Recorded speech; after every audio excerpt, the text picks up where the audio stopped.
and welcome back to Beyond the To-Do List, a podcast about productivity. I'm your host, Eric Fisher, and in this episode, I'm talking with Bill McGowan, author of Speak Memorably, The Art of Captivating an Audience. And that's what we're talking about. Practical ways to make your ideas stick on stage, on Zoom, in any kind of place that you need to communicate to a small or large crowd, how to do that more effectively. We're talking about different tips and tricks like primacy and recency, going slower instead of adding filler, and ways to use levity, not just jokes, to build trust and retention. So if you're looking to speak more memorably and captivate your audience, you're going to love this conversation with Bill McGowan.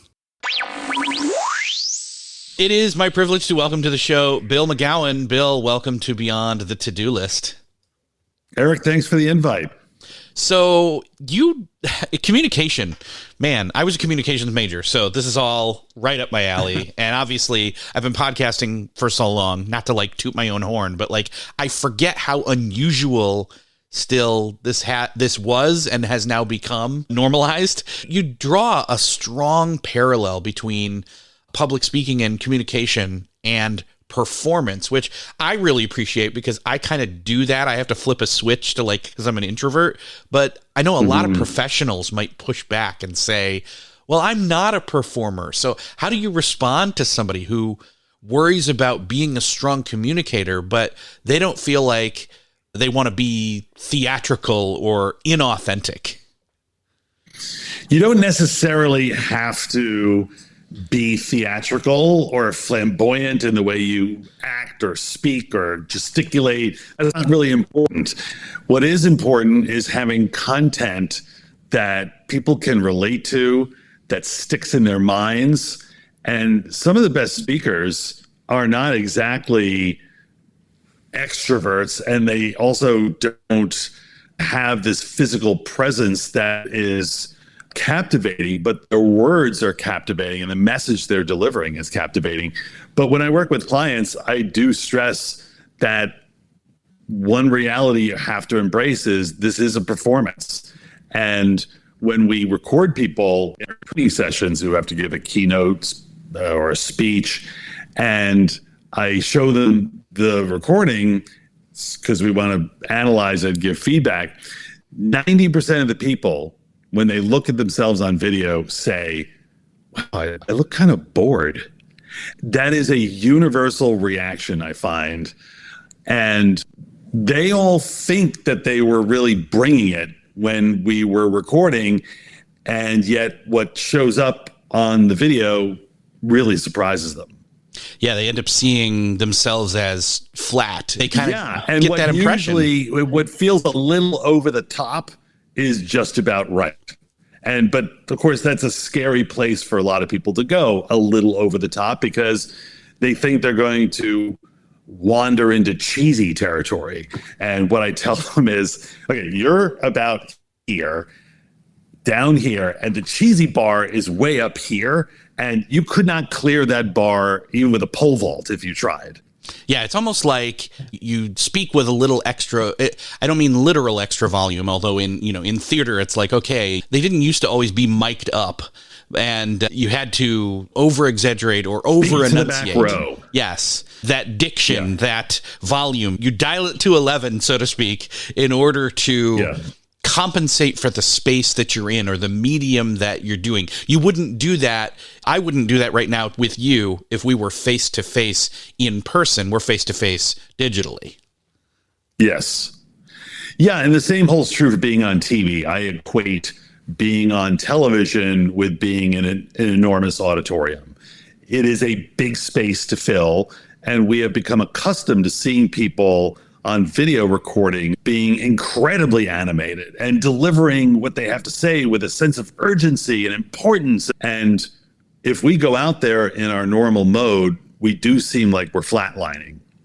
Yeah. So let's back up a second. Let's talk about the book here. Obviously, the title is Speak Memorably, The Art of Captivating an Audience. And that's what we're here all about. I mean, everybody who is trying to communicate some sort of message is speaking to some way, shape, or form of an audience in some fashion. We've kind of alluded to this already, whether it be TV or live in an auditorium, or after the fact as somebody listens to this one-on-one conversation we're having now. And of course, we want to adapt to all of that. But what would you say is like the core piece of the message there when it comes to just speaking dynamically and true communication, I guess, your different definition of true communication? Speaking memorably is really about having the confidence and the courage to migrate outside of what we call in the book the conformity zone. And the conformity zone is this way we communicate in business that sounds exactly like everybody else. The same jargony expressions, the same cliche expressions, doubling down on this, unpacking that. Let me walk you through this. If we look at this from a macro perspective, everybody is talking off the same playbook. And it's the old Dr. Seuss line, it's impossible to stand out if you're trying to fit in. And so being memorable is about finding your own original way to communicate thoughts that don't sound like the last 10 presentations your colleagues have heard. And what we do in the book is really give people a host of devices and strategies and tips for how they can do this in an authentic voice. We're not telling them what to say, but we're teaching them how to fish. Yes. We're not catching the fish for them. Yeah. And you've got so many different, honestly, I was eating this up again as a communications major, someone who loved comm theory as well as the practical application of how to be a better communicator, which this book does. And then also being a film buff to a certain extent. I loved that you talk about Coppola and his storytelling formula. Storytelling, especially in the business world, has become a little bit of a buzzword. But what did you see in Coppola's formula that stood out to you as far as how to apply this formula to business communication? Well, I find it interesting that you said that storytelling has become a buzzword. I'm constantly shocked at how little people storytell. True. For all the lip service that's paid to it, I often find that when I'm working with people, there's zero anecdotal material in there. So I've never seen a concept be so promoted and encouraged and adopted so little. So there's a fair amount in the book about the importance of storytelling. And one of the biggest reasons is that studies have shown that if you take factual information and you embed them within stories, they become 22 times more memorable to your audience than if you just fire hose facts and figures and information at them. And I was intrigued by this interview that I saw with Coppola probably about a couple years ago. He was being interviewed by Fareed Zakaria on CNN. Zakaria asked him, do you have a formula for making movies? And Coppola said, well, I learned from the masters years ago in Hollywood that you should find your three best things. What are your three best elements? And take the best one and finish the movie with it. Take your second best and start the movie with it. And then find some logical place in the middle for the third. And sure, he's talking about movie making, but when we get up to speak and give a presentation, that's storytelling. So is a movie. They're the same thing.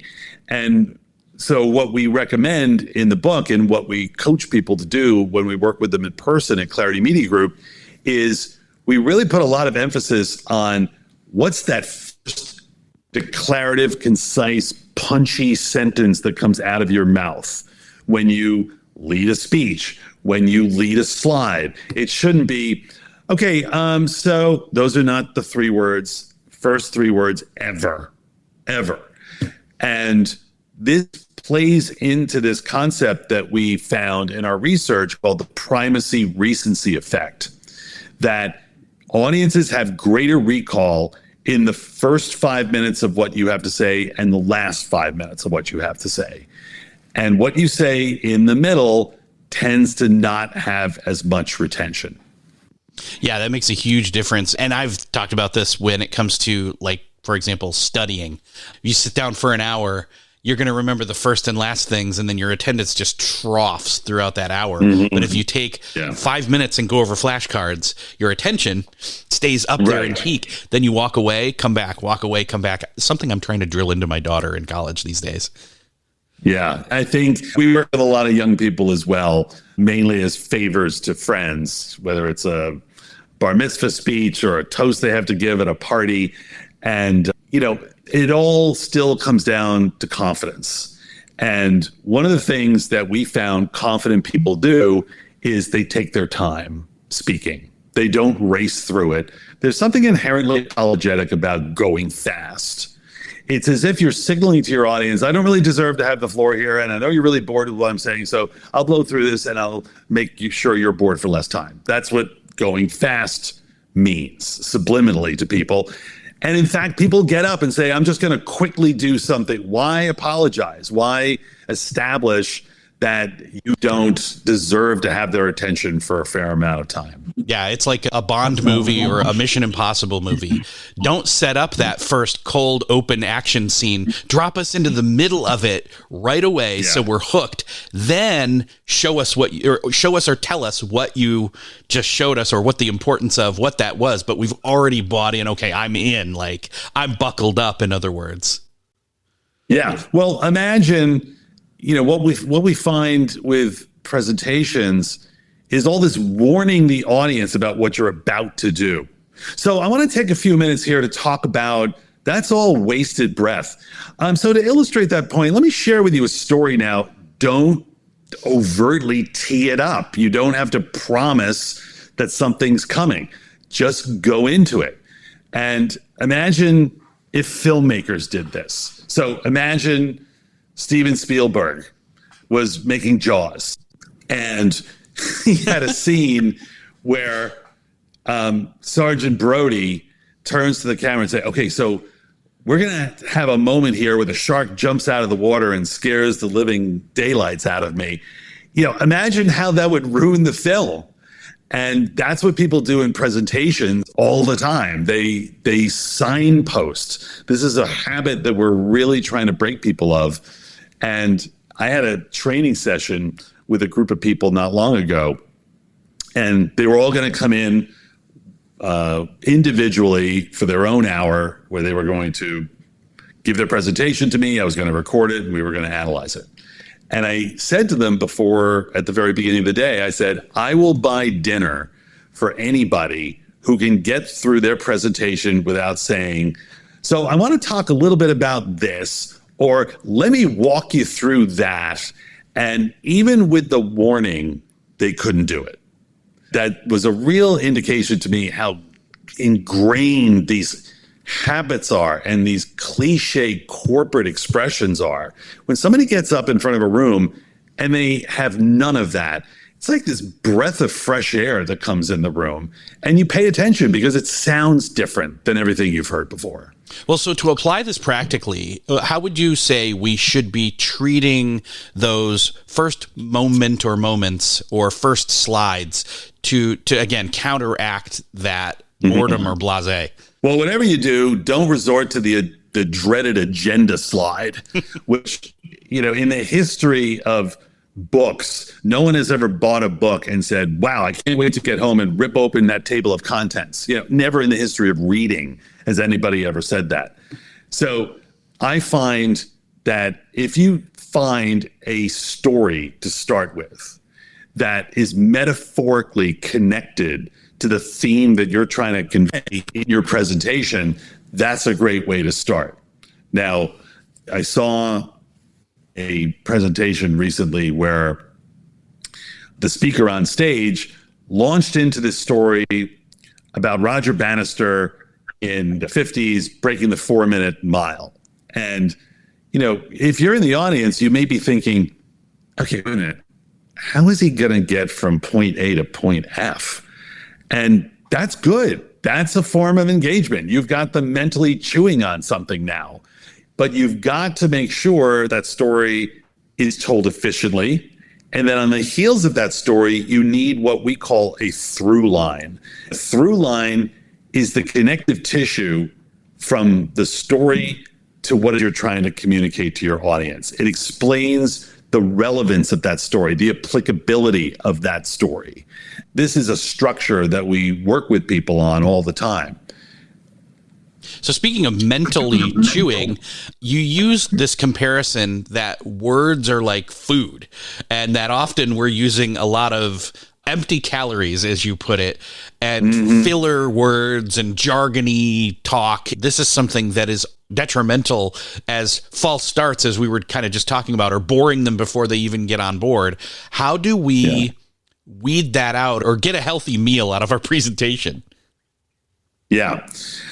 I think that this is something that is a process, because don't forget, you've probably ingrained all this nonsense language into your lexicon over a period of time in your career, where you've watched other people present, they all say it, you learn it through osmosis, and now unfortunately it's become part of your muscle memory. And what we work with people on is, let's identify a word you're saying here, intentionality. And we'll say, well, last time I checked, intention was perfectly fine. I don't think we need to add 3 more syllables to it to make it sound smarter. And really stressing to them the fact that the most brilliant minds in history have been on a relentless pursuit of simplicity. From Leonardo da Vinci, who said that simplicity is the ultimate form of sophistication, to Mark Twain, who said, don't use a 25-cent word when a 5-cent word suffices. Steve Jobs, who was a nut about keeping things simple. All of these people, Albert Einstein, if you can't explain it simply enough, you don't understand it well enough. And the fact that all these brilliant people were devotees of simplicity is what we really try to stress in this book and in our one-on-one coaching, that people actually pay attention to you more if you're not using all this jargon, and it's a process of weeding it out. You really have to change your muscle memory and be your own brutal editor. Ask yourself, is there a simpler way I can say this?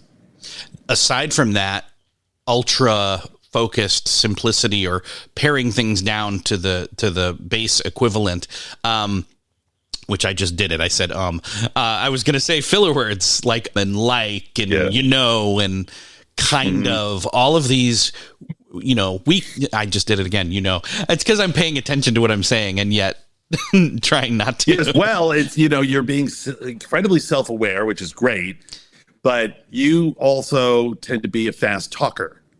And in my experience over the years, I've seen a direct correlation between speed and filler. Because the faster you go, the more opportunities there are for your mind to come to a pause and decide, well, do I want to say that, or do I want to say this? What's the word I'm looking for? If you're going fast in terms of your speaking, you have to do something while your mind's making those decisions. And that's what filler is. Filler is what your mouth does while it's waiting for your brain to make the next firm decision. And it wasn't surprising to me that I worked with an executive a while back, and we were trying to elevate this man's executive presence. And because he had just gotten this huge promotion to a chief operating officer. And so I recorded him in a conversation. I was interviewing him, and I thought to myself, wow, I think he has said a lot in this interview. So I passed the video through our AI tool, which tabulates all the filler language. And he had said in the course of 90 minutes 316 times. Wow. That's a lot. Yeah. So then what I did was I looked at his speaking pace, and the upward range of normal, the speed limit, if you will, is 170 words per minute. He was at 235. So he was way over the speed limit, and it was only logical that this incredible amount of filler and his excessive speed were both in play. That's incredible. Obviously, there's a lot of different techniques. You've worked with so many people in terms of recording. You've done different exercises that you would recommend for somebody that wants to speak more concisely. What can we do to start to at least practice? Is it just basically record and listen to ourselves as a starting point? Practicing mindfulness and slowing down? I'm trying to think of other options, but of course you're the expert. There are a whole host of things you can do. Let's start with the presentation that you have to give at work. What we recommend is that you know 3 things on every slide by heart. You should know what is the concise declarative line that is the first thing out of my mouth after I click to the next slide. And most people don't think about that. They click and then they start thinking about what they should say. And then it sounds like, okay, so let's take a look at that. Is not the way you start a slide. The way you start a slide is, and this strategy is paying off in a number of regions. You have to have a statement of value, not this running in place. Make that a simple, declarative, punchy sentence and know what it is for each one of your slides. Then think, what's the big idea from this slide? And let me make that a concise, declarative, attention-getting statement. For the brevity's sake, understand where the finish line is. Understand, what am I saying to wrap this up in this slide? I don't want to come to some rolling, running out of gas, coasting stop at the end that feels really mushy, which sounds something like, and so that's what that is. You know, and you hear that a lot. They just sort of ran out of material. Knowing those 3 things, everything in and around those elements can have a little bit of conversational wiggle room. I don't want you to memorize it verbatim, but when you know those 3 things cold and they represent simple, declarative, concise sentences, it gives the presentation a really nice, well-produced, crisp feel to it.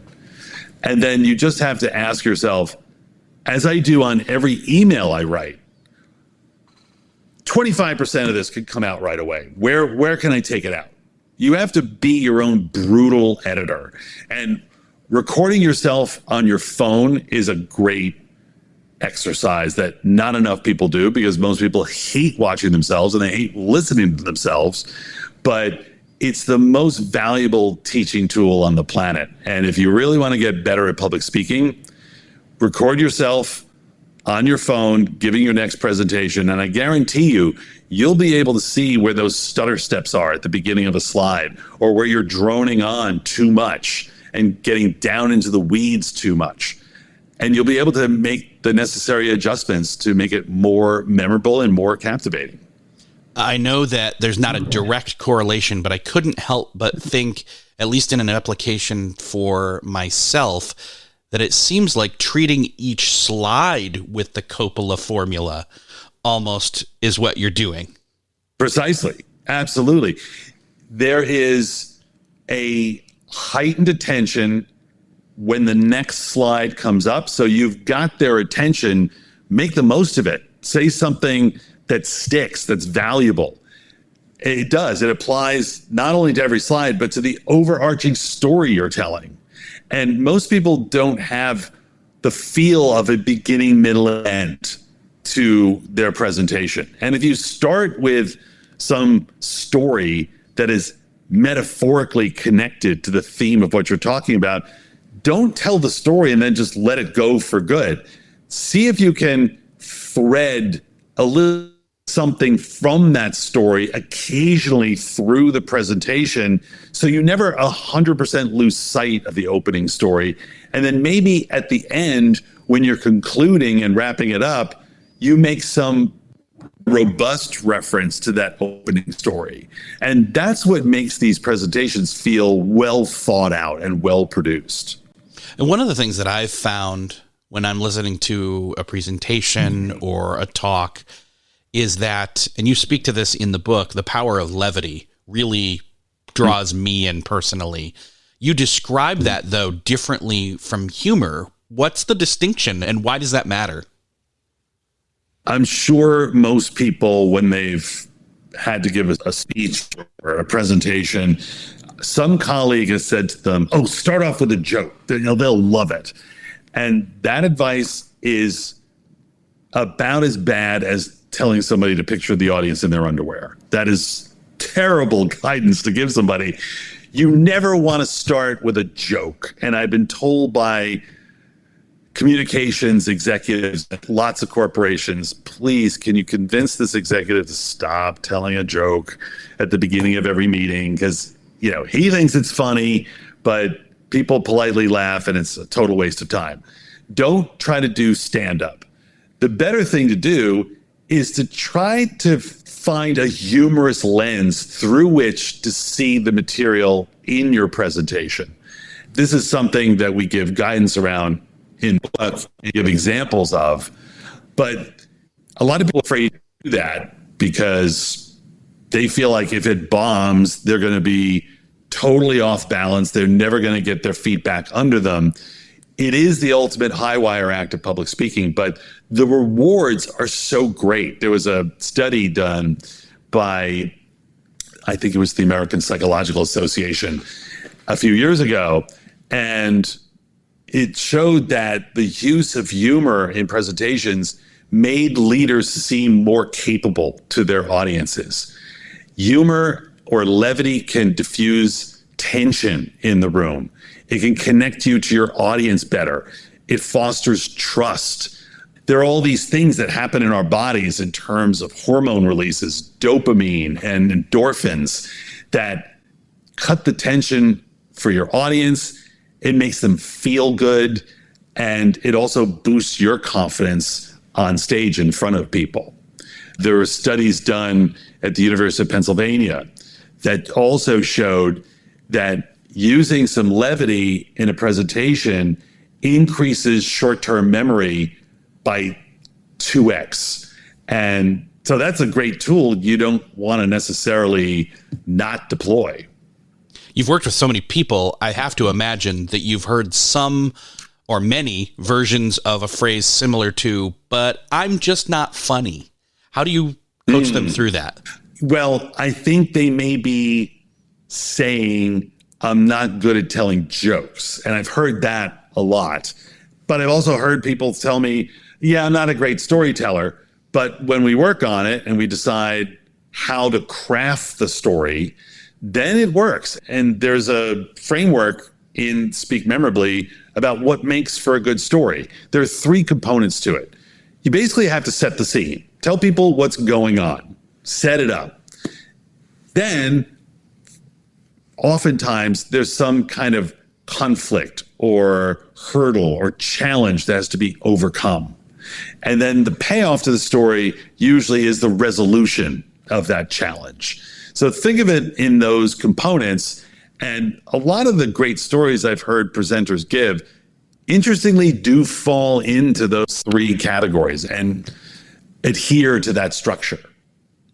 Obviously, people want to use humor to appear more relatable, and self-deprecating humor works well because it gives that relatability of, I'm just like you. This funny thing happened to me like it could happen to you. But I imagine there's a line there somewhere where it crosses over into self-sabotage. How do you keep your clients from leaping off that cliff? The self-deprecation tool has to be wielded delicately. And you're absolutely right. A little bit of it goes a long way. And a little bit can make you relatable. Too much of it can undermine your gravitas, your executive presence, and diminish you in the eyes of your audience. And also, the other thing you want to stay clear of all the time is this sense of false modesty, which self-deprecation, too much of it, starts to stray into that territory. And to me, there's almost nothing worse in public speaking than false modesty. It is, to me, almost the ultimate form of arrogance. So make sure you tread lightly on that. Yeah, it's almost name dropping without name dropping, or big name dropping without realizing you're doing it. And it's, yeah, totally follow. That's right. I did mention, loving film. I can definitely get that from your book, because you've also got a chapter called The Magnificent Seven. And I want to, as we wind down here real quick, I want to call attention to this, because I think this was one of the biggest pieces for me in terms of each one of these, of the seven, has enough turning point power for a lot of people in and of itself. I'd love to walk through these Magnificent Seven. Okay. Yeah. So the first one is analogy and metaphor. And people love when you try to explain perhaps an unfamiliar or a complex concept, and you get them to understand it quickly and efficiently by comparing it to something that's common to everybody's experience. So a good example of this could be trying to explain to an audience the components of the supply chain crisis a few years ago. And nobody really has intimate knowledge about the logistics industry. Maybe a few people do. But with a client, we worked on an analogy that said the height of the supply chain crisis was essentially a 6-lane freeway trying to merge into a 1-lane country road. And the reason why that works is because maybe you've never tried to create an import-export timetable, but everybody has sat in traffic, and everybody has been in that incredibly exasperating, time-wasting situation where you're squeezing all these cars into one little lane. So it makes it relatable, and it makes people understand it on a different plane. There's a device we call the creative label. And if you're a fan of Larry David and Curb Your Enthusiasm, every episode of Curb has a creative label that the episode kind of hangs on, whether it's stop and chat, chat and cut, siren abuse, the big goodbye. He is the master of the creative label. And it really is an expression you coin that explains some kind of phenomenon. So years ago, the founders of Google were asked, what's your criteria for the decision you make about whether you want to invest in or acquire a company? And instead of giving all these boring metrics and getting way down in the weeds, they said, well, it's got to be a product or service used twice a day, every day. It's got to pass the toothbrush test. And that toothbrush test became this thing that people recognized. And they knew what it meant, just like they knew what the Great Resignation meant, just like they knew what quiet quitting meant. You could see the viral nature of these expressions. There's wordplay, where you have two sentences back to back that are somewhat mirror images of each other. We were talking this week with a client on AI and talking about what a benefit it is to the back office. And the line we came up with was, it's really hard to move your company forward when you're mired in the back office. And it's that opposites of forward and back that make that more memorable. There's an original definition. It's not the definition of a term you find in the dictionary. It's the definition you apply to it that makes it supremely valuable to your audience. So when we tell people to get on stage and display some energy, it's not the energy definition in the book. It is your palpable enthusiasm for the value of the information you're sharing. That's what our definition of energy is. Or it could be authenticity equals passion plus warmth. That is an original definition. It's also a mathematical equation. That's another one of the Magnificent Seven. And even if you weren't good in math in school, for some reason, people retain information that's posed as an equation or a ratio.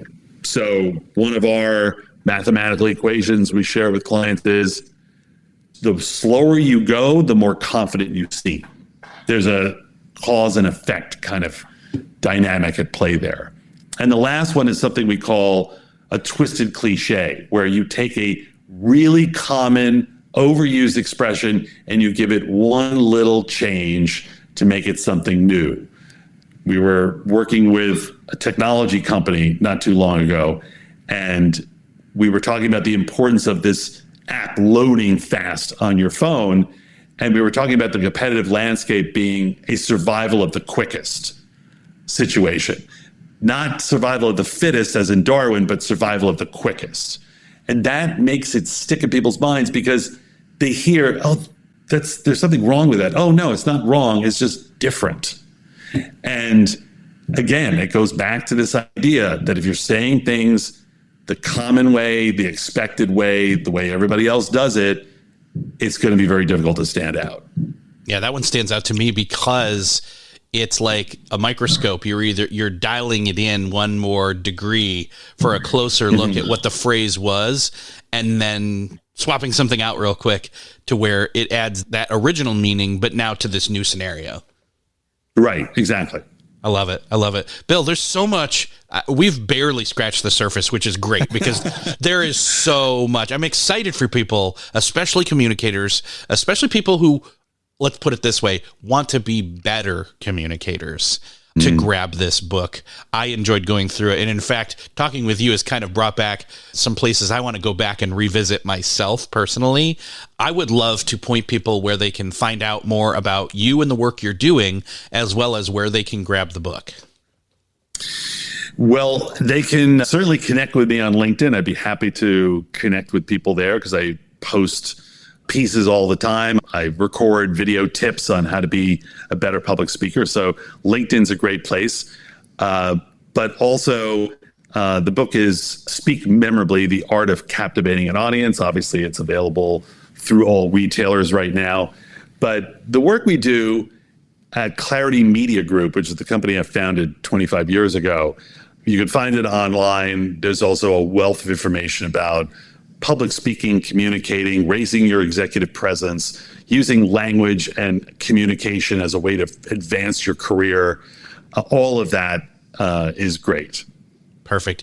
Bill, great talking with you. Thank you so much for sharing Eric, it was a lot your of fun. experience. It's been great. Thank you. Thanks a lot. You take care. Well, that's another podcast crossed off your listening to-do list. I hope that you are walking away with some definite tips and tricks, but also grab that book from Bill McGowan. This is a game changer for a lot of people when it comes to communicating more effectively to an audience. And you may not realize it, but you're doing it all the time. Definitely check out the show notes at beyondthetodolist.com, where you can find the link to grab the book. But that's also where, if you found this episode helpful, you can share it with somebody that you know needs to hear it. Practice some of those communication tips you just picked up from this episode while you're doing it. Hit that share button in your podcast player app of choice, wherever you're listening to this. Send it on over to them. Let them know you were thinking of them. Would you do me that favor? Thank you so much for sharing. Thanks again for listening, and I'll see you next episode.